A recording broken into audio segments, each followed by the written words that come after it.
네, 지난 한 주간 저에게는 약간의 어려움이 있었습니다. 교회 건물 주차장 입구에서 자동차 접촉 사고가 났어요. 제가 생각할 때도 그렇고 다른 관계자분들도 그렇고 심지어 이렇게 경찰서에 제가 가서 이렇게 영상을 또 보여드리면서 또 자문을 구했는데 저도 그렇고 다른 모든 분들도 그렇고 사고 영상을 보면은 제가 잘못한 게 하나도 없다. 이제 그렇게 말씀들 하세요. 제가 피해자인 것은 명명백백하고 그리고 제가 잘못한 것을 찾을래도 찾을 수가 없는 그런 이제 사고였어요. 그렇지만 사고가 났고 저는 이 문제를 해결하기 위해서 아주 분주한 시간을 며칠 동안 보내야 됐습니다. 그런데 문제가 뭐냐면 지금도 상대편에서는 이제 쌍방과실을 주장하고 5대5다 이제 그렇게 주장하고 있는 거죠. 제가 크게 실수한 게 딱 하나가 있다면 제 차에 블랙박스를 달지 않은 거. 그래서 상대편의 블랙박스를 영상과 그리고 주차장 영상을 가지고 지금 시비를 이제 가리게 되었는데 제 차에 블랙박스를 달지 않았다는 이 한 가지 저의 큰 실수죠. 그것 때문에 아마도 상대편에서는 마음을 먹고 이게 억지 주장을 하고 있는 것 같아요. 왜 저에게 이런 일이 생겼을까요? 여러분은 왜 저에게 이런 일이 생긴 것 같습니까? 이렇게 제가 질문하면은 제 스스로도 그렇고 여러분도 저를 바라보면서 어쩌면 그런 생각을 하실지도 몰라요. 하나님께서 이렇게 하기 때문에 목사님에게 이런 일이 일어나게 하셨을 거예요. 아니면 저도 제 자신에게 그렇게 자책할 수 있죠. 내가 이렇게 했기 때문에 내 삶에 이런 또 어려움이 생겼구나. 여러분, 우리는 예수님을 믿으면 세상 사람들이 겪는 어려움에서 면제가 되리라는 그 기대를 가지게 됩니다. 특별히 우리가 예수님을 좀 더 잘 믿고 있다면, 신앙생활을 좀 더 열심히 하고 있다면 더 그런 기대는 우리 마음에서 커지죠. 내가 더 신앙생활을 열심히 하기 때문에 내가 다른 사람들보다 더 신실하게 믿음으로 살고 있기 때문에 내 삶에는 다른 사람들에게 닥쳐오는 그런 어려움들, 고난은 내 삶에는 일어나지 않겠지. 하나님이 나를 보호해 주시고 하나님이 그 모든 것들을 피하게 해주시겠지. 우리는 그렇게 막연한 기대를 가지게 됩니다. 하지만 우리가 인생을 살다 보면은 우리가 무엇을 보게 됩니까? 정말 믿음으로 신실하게 살아가는 분들도 고난을 당하고 어떨 때는 왜 저런 분이 저렇게 어려움을 당해야 되지? 정말 못되게 살아가는 사람들은 아무 문제 없이 잘 살아가는데 정말로 하나님 앞에서 신실하게 살고자 하는 사람들은 왜 저렇게 어려움을 당하는 경우가 많지? 오히려 그것 때문에 의아한 그런 생각을 가질 때도 있습니다. 여러분, 오늘 본문의 이스라엘 백성도 마찬가지였어요. 오늘 본문을 보면은 이렇게 증거하고 있죠. 1절에 보면은 이스라엘 자손의 온 회중이 여호와의 명령대로 신 광야에서 떠나 그 노종대로 행하여 르비딤의 장막을 쳤으나 백성이 마실 물이 없는지라. 하나님은 이스라엘 백성을 애굽의 종살이에서 구원하셨습니다. 그래서 이스라엘 백성은 홍해를 건너서 출애굽을 하게 됐죠. 그들은 드디어 구원을 받은 겁니다. 해방을 얻었고 자유를 얻었습니다. 여러분, 이스라엘 백성이 홍해를 건너면서 무슨 생각했을까요? 홍해를 건너면서 그들의 마음은 어땠을까요?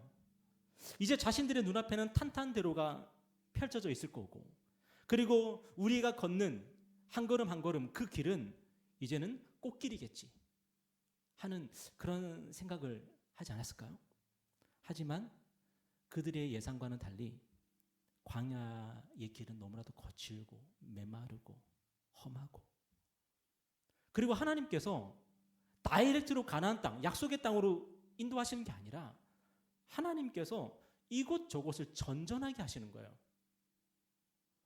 오늘 성경에서는 굉장히 점잖게 번역을 했어요. 신광야에서 떠나 그 노정대로 행하여. 너무 점잖게 번역했잖아요. 근데 다른 성경 번역본을 보면은 이곳저곳을 떠돌아다녔다, 이곳저곳을 전전했다, 뭐 그런 식으로 번역을 하고 있어요. 그러니까 이스라엘 백성이 홍해를 건널 때는 우리 인생 이제 끝났다, 우리는 구원받았다, 그리고 우리는 당장 약속의 땅 가나안으로 들어간다, 그렇게 희망회로를 돌리고 있었을 텐데 하나님께서 그들을 어떻게 인도하셨냐면은 이곳저곳으로 계속 돌리시는 거죠. 그리고 그 걸음걸음은 쉽지 않았어요. 거칠고 메마르고. 게다가 르비딤에 도착했는데, 르비딤이라는 곳에 도착했는데 어떤 일이 발생했습니까? 마실 물깔이 다 떨어진 거예요. 마실 물이 없는 거예요. 하나님이 인도하셨는데, 하나님이 인도하셨으면 거기 오아시스가 있어야 되잖아요. 하나님이 인도하셨으면 거기에 시냇가가 흘러야 되잖아요. 그런데 하나님이 인도하셨는데 거기에 물이 없었어요. 마실 물 다 떨어진 거죠. 그런데 오늘 본문은 뭐라고 말씀하고 있어요? 그들이 여호와의 명령대로 행진했다 그래요. 여호와의 명령대로. 이스라엘 백성은 분명히 거칠고 메마른 땅을 걸었을 것인데 르비딤에 도착했을 때는 마실 물마저 바닥이 났고, 하지만 성경은 그들이 하나님의 말씀대로 한 걸음 한 걸음 행진했다라고 기록하고 있는 거예요. 여러분, 굉장히 모순되게 들리지 않습니까? 하나님의 말씀대로 갔는데, 하나님의 말씀대로 행진했는데, 그런데 다이렉트가 아니라 이곳저곳을 떠돌아다녀야 됐고, 그리고 도착한 곳에 가니까 물이 없고.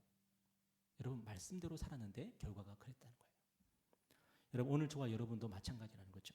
많은 사람들이 예수님 믿으면 이리저리 옮기지 않아도 되고, 가는 길이 평탄하고 어디를 가든지 마실 물이 있을 거라고 기대를 합니다. 그런데 오늘 본문을 통해서 우리가 알 수 있는 것이 무엇입니까? 예수님을 믿어도 이리저리 옮겨 다녀야 될 수 있다는 거예요. 예수님을 믿어도 가는 길이 척박할 수 있고, 어떤 곳에서는 마실 물을 구하지 못해서 발을 동동 굴러야 될 때도 있다는 거예요. 예수님을 믿는데도 불구하고, 말씀대로 살았는데도 불구하고. 그렇다면 오늘 저와 여러분은 무슨 재미로 신앙생활하죠? 내가 신앙생활을 하는데, 그런데도 떠돌아다녀야 된다면, 그런데도 거친 메마른 길을 걸어야 된다면, 그런데도 내가 도착한 곳에 물이 없다면, 여러분, 우리는 무슨 재미로 신앙생활합니까? 여러분, 바로 하나님과 나누는 사랑의 교제, 그 사랑의 교제 때문에 우리는 신앙생활을 한다는 거예요. 여러분, 예수님을 믿는다는 게 뭘까요? 예수님을 영접한다는 게 뭘까요? 예수님을 믿는다, 예수님을 영접한다. 거기에 항상 생략되어 있는, 괄호치고 생략되어 있는 그런 단어가 있는데, 그게 뭐냐면 예수님과 사랑의 교제를 나눈다는 거예요. 여러분, 예수님을 믿는데 예수님을 사랑하지 않는 경우가 있습니까? 예수님을 영접했는데 예수님을 사랑하지 않고 영접하는 경우가 있습니까? 이런 믿음, 이런 영접은 있을 수가 없는 거거든요. 예수님을 믿는다면은 예수님에 대한 사랑이 시작되는 거예요. 예수님을 영접했다면은 그분에 대한 사랑을 이제는 시작하는 거예요. 믿음, 영접, 이 모든 것은 사랑과 함께 가는 거예요. 그런데 많은 경우에 복음을 잘못 전해서, 말씀을 잘못 전해서 그런 건지 모르겠는데, 사랑하지도 않으면서, 사랑할 마음도 없으면서 예수님을 믿기도 하고 예수님을 영접하기도 해요. 사랑하고는 전혀 별개로. 뭐랑 비슷하냐면, 내가 저 남자하고 저 여자하고 결혼하기로 했어요. 결혼했어요. 근데 사랑은 안 해. 사랑하지 않는데 결혼하고, 사랑하지 않는데 연애를 하고, 그거랑 비슷해요. 왜 그럴까요? 말씀을 잘 못 가르쳐서 그런 걸까요? 복음을 잘 못 전해서 그런 걸까요? 왜 그럴까요? 여러분, 만약에 하나님께서 우리를 구원하셨을 때에 하나님께서 우리를 사랑하지 않았다면, 사랑하는 것과 전혀 별개로 우리를 구원하셨다면, 여러분, 그런 구원을 여러분 상상할 수 있습니까?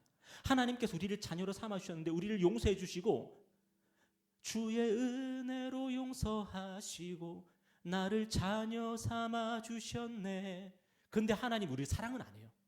여러분, 그것을 상상할 수가 있으십니까?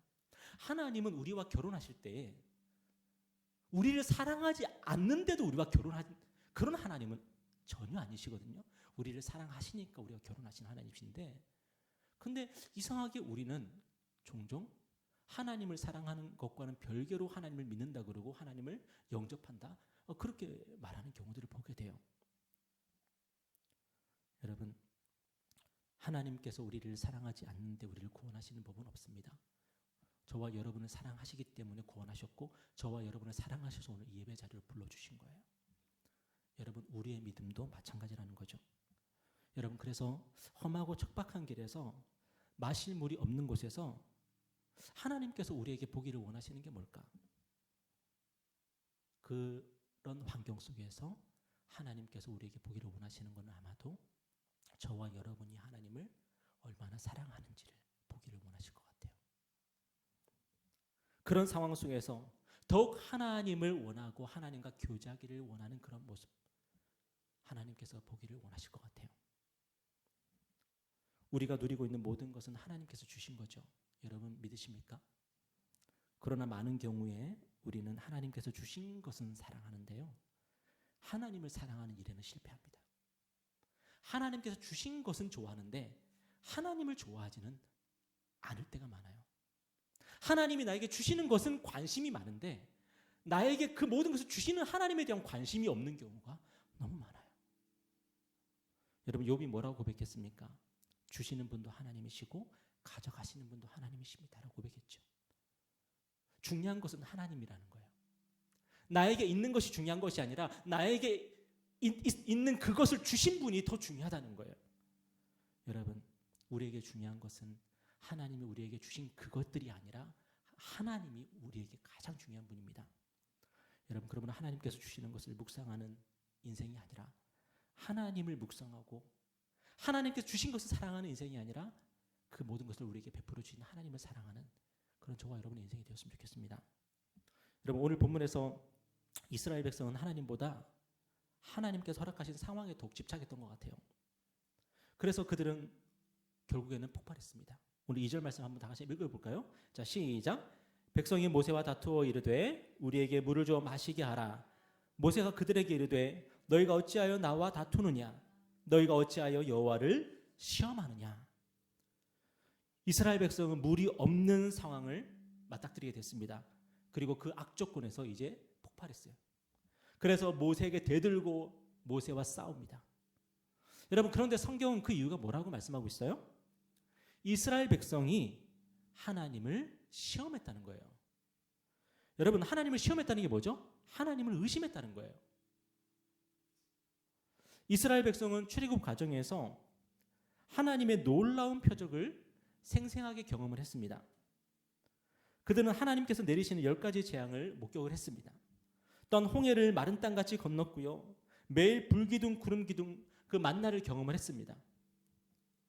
그런데도 그들은 물이 없는 상황을 만나니까 하나님과 모세를 시험하고 의심하는 거예요. 하나님과 모세가 자신들을 사랑할 수도 있지만 사랑하지 않을 수도 있다고 가정을 하고 있는 거예요. 여러분 혹시 우리 마음에도 혹시 그런 거 있지 않으세요? 내 일이 정말 잘 될 때는 하나님의 사랑에 대해서 의심하지 않는데 내 일이 잘 안 될 때는 하나님의 사랑에 대해서 우리는 의심하게 되고 그 의심이 뭐냐면 하나님에 대한 시험이에요. 테스트예요. 여러분 누군가가 저를 시험한다, 누군가가 저를 테스트한다 그러면 저 굉장히 화가 날 것 같아요. 제가 목사인데 누군가가 저를 찾아와서 이런저런 질문하는 거죠. 처음 보는 사람이. 그래서 막 이런저런 대답을 합니다. 그리고 네 안녕히 계세요 하면서 가요. 근데 알고 봤더니 그게 저에 대한 테스트였어요. 이 사람이 어떤 목사일까? 그걸 테스트하고 싶어서 저한테 이런저런 질문을 막 던지고 나름대로 이 목사는 이런 목사구나 하고 갔어요. 제가 인격적으로 모욕감을 느끼지 않을까요? 그런데 너무나도 놀랍게도 우리 인간이요, 우리가요 하나님을 테스트한다는 거예요. 하나님 진짜 저 사랑하는 거 맞아요? 하나님 진짜 저와 함께 하는 거 맞아요? 우리는 인생을 살면서 수없이 하나님을 시험하는 거예요. 내 일이 잘 풀리고 내 인생이 잘 풀릴 때는 그런 거 안 하죠. 근데 그게 안 될 때, 그 조건이 충족이 안 될 때는 우리 마음에서 수없이 하나님에 대한 시험, 하나님을 테스트하고 싶은 그런 마음들이 우리 안에서 막 일어나는 거죠. 우리는 인생을 살면서 종종 다투고 싸웁니다. 그런데 그런 우리의 모습을 하나님은 어떻게 보실 수 있냐면 그냥 다투고 싸우는 게 아니라 그 본질이 하나님을 시험하는 것이라는 거죠. 하나님을 시험하는 것. 여러분 우리가 다투고요, 우리가 싸우고요 할 때 그때 한번 우리 마음을 한번 점검해 봤으면 좋겠어요. 뭐냐면은 내가 지금 하나님이 나를 사랑하고 하나님이 나와 함께 하시고 하나님이 내 길을 인도하고 계신다는 그 믿음이 없기 때문에 내가 지금 다투고 싸우는 건 아닐까?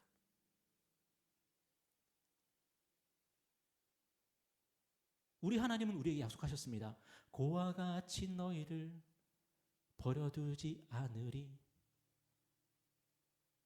내가 너희와 함께 하리라. 하나님이 나와 함께 하신다면은 그 모든 문제 속에서 우리가 다투고 막 시비하고 그러는 게 좀 줄겠죠. 하나님이 나와 함께 하신다는 그 믿음이 있으면. 근데 하나님이 나와 함께 하신다는 믿음이 없으면, 하나님이 나의 뒷배경이 되신다는 그 믿음이 없으면 우리는 어떤 삶을 살게 되냐면 악다구니를 쓰며 살게 돼요. 왜냐하면 내 권리를 내가 지켜야 된다는 생각이 드는 거죠. 하나님이 나를 지켜주신다는 것이 아니라 내가 나를 지켜야 된다는 그 생각 때문에 우리는 더욱더 진심으로 우리는 투쟁하면서 살게 되는 거죠.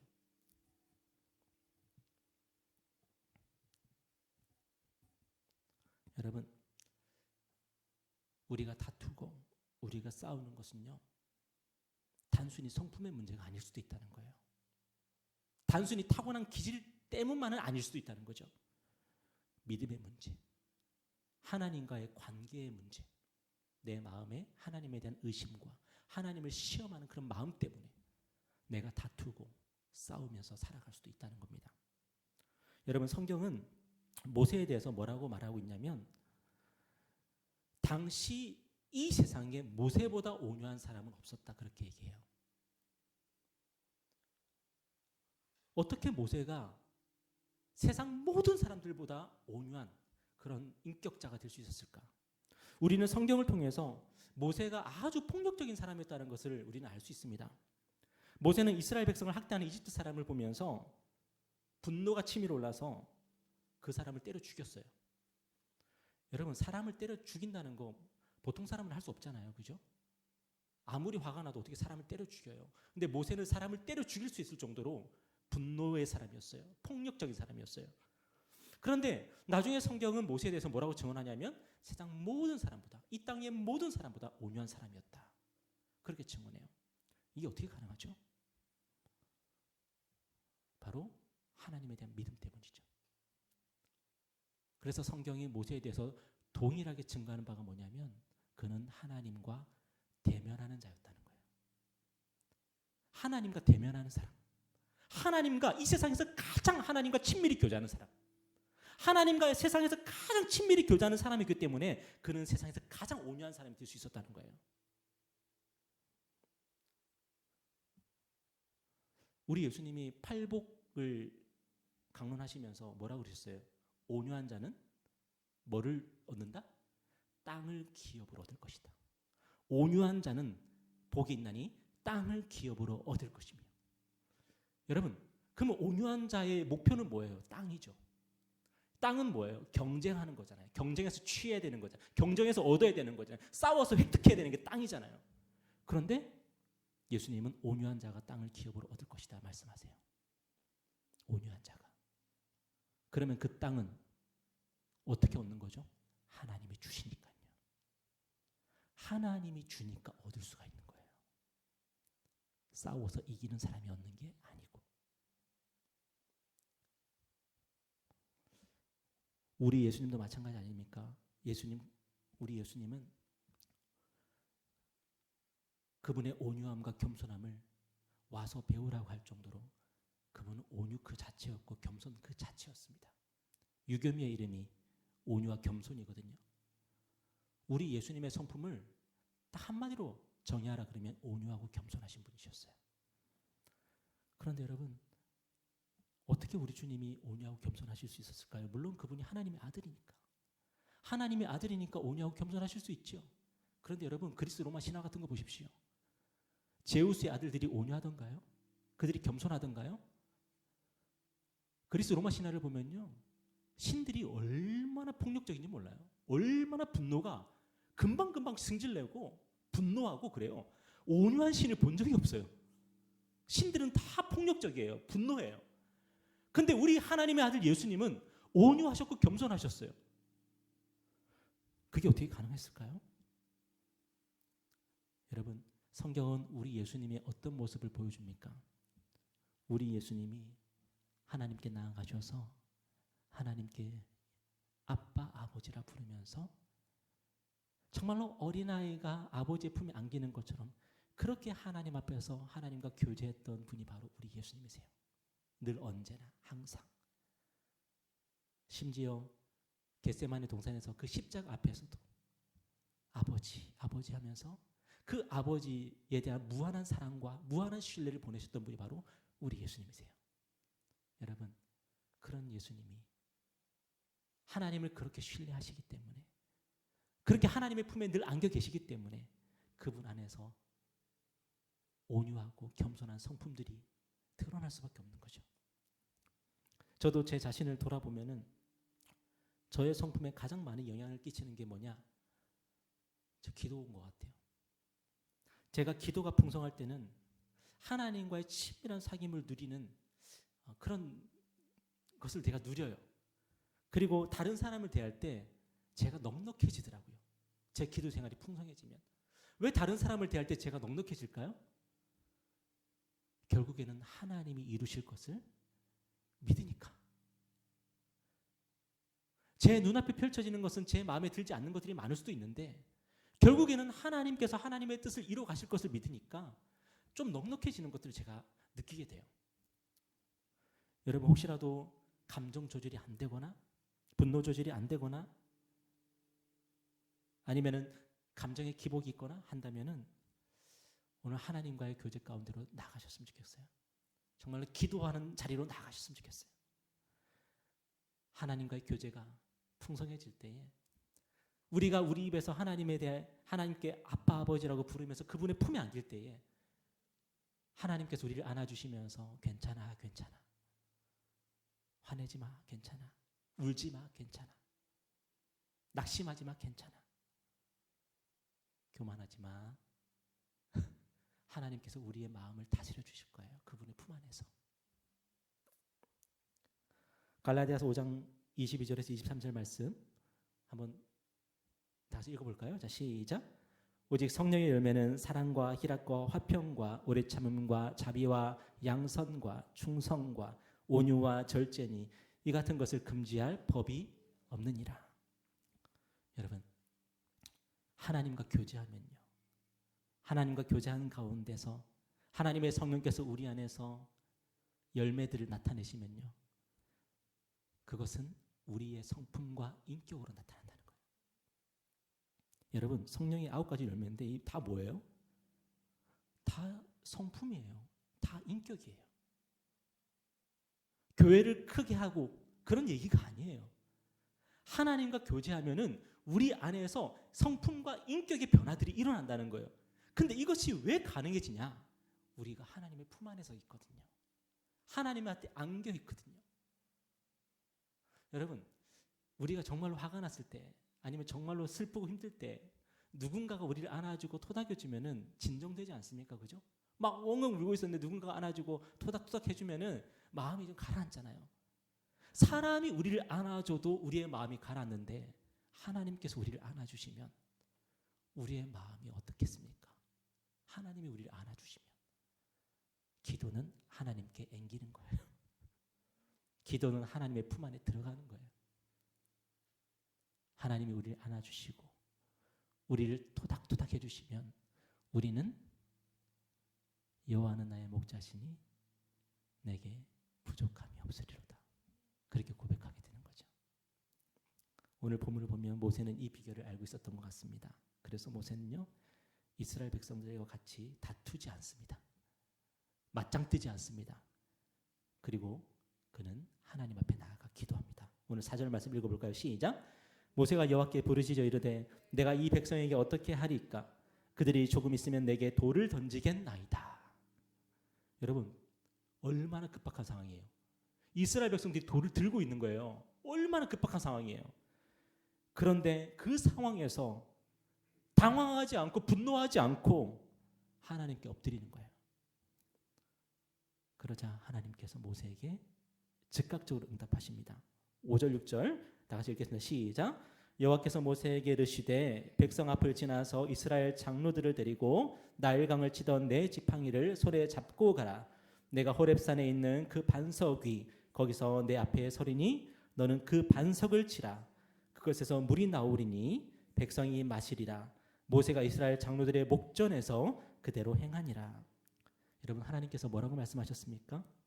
하나님께서 지정하시는 호렙산의 한 바위를 때리라고, 지팡이로 때리라고 말씀하십니다. 그러면 그 바위에서 물이 나올 거라고.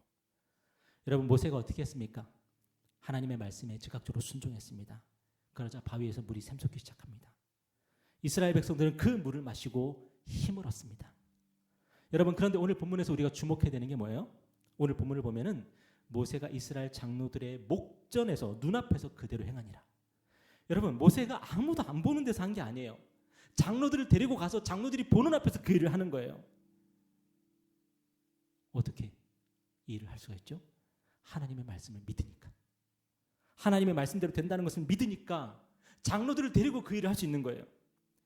하나님을 믿고 하나님의 말씀을 믿는다면 장로들과 싸울 필요가 없어요.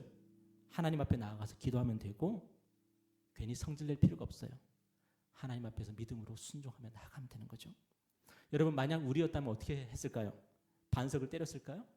여러분 같으면 내가 이제 하나님께서 물을 주실 거 하면서 그 바짝바짝 메마른 그 바위를 여러분이 때렸을까요? 반석을 때렸다고 해도 어쩌면은 아무도 안 보는 데서 그렇게 했을지도 몰라요. 왜? 실패할 수도 있으니까. 요한복음 4장에 보니까 우리 주님이 이렇게 말씀하십니다. 예수께서 대답하여 이르시되 이 물을 마시는 자마다 다시 목마르려니와 내가 주는 물을 마시는 자는 영원히 목마르지 아니하리니 내가 주는 물은 그 속에서 영생하도록 솟아나는 샘물이 되리라. 요한복음 7장에서 우리 주님 말씀하십니다. 명절 끝날고 큰 날에 예수께서 서서 외쳐 이르시되 누구든지 목마르거든 내게로 와서 마시라. 나를 믿는 자는 성경의 이름과 같이 그 배에서 생수의 강이 흘러나오리라. 여러분, 성경은 우리 주님이, 우리 예수님이 바로 우리의 반석이라고 말씀하십니다. 예수님은 모든 인간들의 갈급한 마음에 생수를 부어주실 수 있는 분이라고 말씀합니다. 여러분, 예수님을 믿으면 하나님께서 우리 죄를 용서해 주십니다. 예수님을 믿으면 하나님께서 우리를 자녀로 받아들여 주시고요. 예수님을 믿으면 하나님께서 성령을 보내주셔서 우리와 교제하고 사귀며 우리와 함께 하십니다. 그래서 저와 여러분이요, 오늘도 예수 그리스도 그 반석을 때려야 돼요. 우리 마음이 갈급할 때마다, 사람들과 다투고 싶을 때마다 예수님을 믿어야 하고 영접해야 하고 사랑해야 하며 그분과 교제하기 위해 힘써야 될 줄 믿습니다. 제가 마가복음 5장의 말씀 읽고 마쳤으면 좋겠는데요. 5장 25절부터 29절 말씀 한번 저와 여러분이 한번 교독해 볼까요? 12해를 혈루증으로 앓아온 한 여자가 있어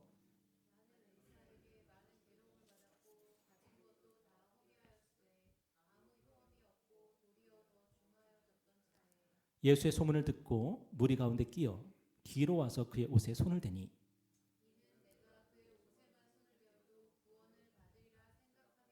다 같이 이에 그의 혈루 근원이 곧 마름에 병이 나은 줄을 몸에 깨달으니라.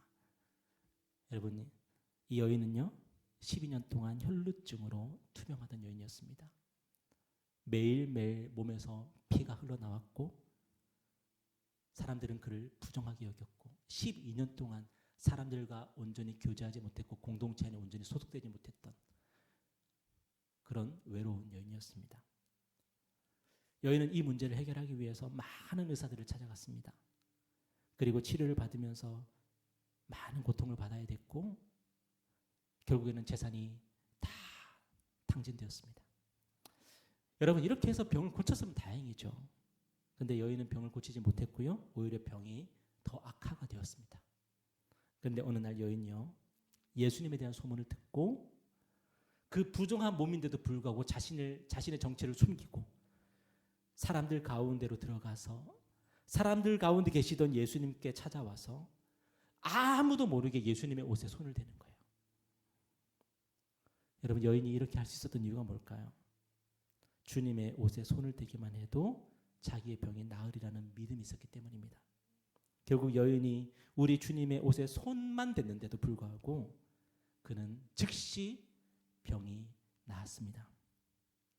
여러분, 오늘 저와 여러분의 목마름의 문제도 이와 비슷하지 않을까요? 우리는 목마름을 해결하기 위해서 참 많은 일들을 하면서 인생을 살아가고 있습니다. 내 마음을 채우기 위해서, 내 갈증을 해결하기 위해서 우리는 참 많은 것들을 해요. 그 일들을 하기 위해서 얼마나 많은 시간과 에너지와 물질과 이런 것들을 소비해 가면서 우리는 우리의 마음을 채우기 위해서, 나의 갈급함을 해결하기 위해서 우리는 애쓰고 수고하는지 모릅니다. 여러분, 그렇게 해서 우리의 목마름이 해결되었다면 그래도 다행인데요.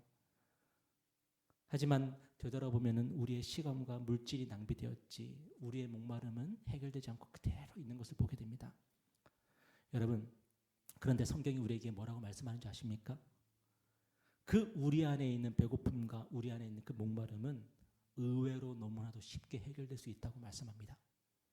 우리가 예수님께로 가기만 하면 예수님께서 우리의 문제를 너무나도 쉽게, 너무나도 간단하게 해결할 수 있다고 말씀하십니다. 왜냐하면 예수님은 우리의 반석이시기 때문입니다. 그분으로부터 우리가 마실 물이 흘러나오기 때문에 그렇습니다. 여러분, 말씀 맺겠습니다.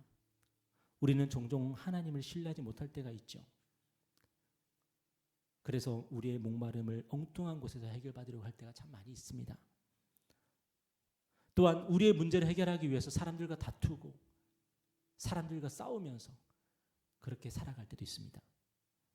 그런데 하나님께서 오늘 저와 여러분에게 뭐라고 말씀하시는 것 같아요? 그 모든 걸 멈추라는 거예요. 우리의 배고픔과 우리의 목마름을 위해서 발버둥 치고 있는 그 모든 행동들을 멈추고, 또 우리의 문제를 해결하기 위해서 사람들과 싸우고 사람들과 다투는 그 모든 행동들을 멈추고, 오늘 우리의 반석이신 예수님께로 하나님은 우리를 그렇게 인도해 가십니다.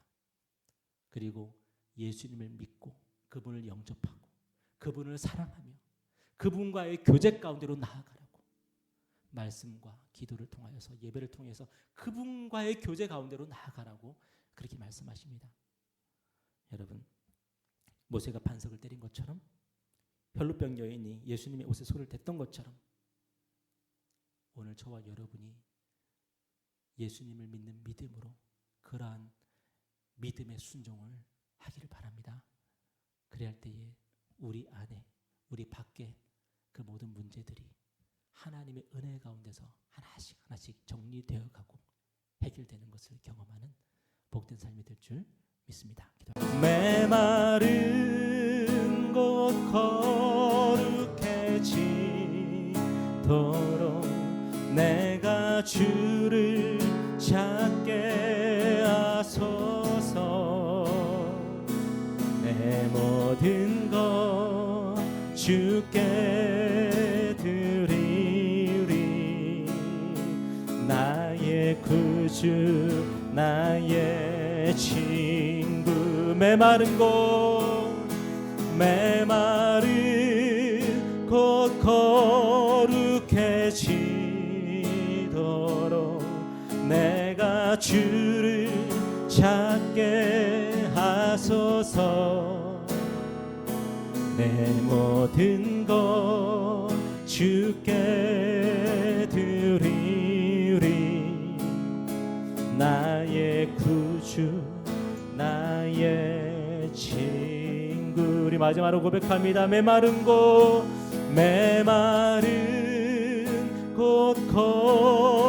거룩해지도록 내가 주를 찾게 하소서.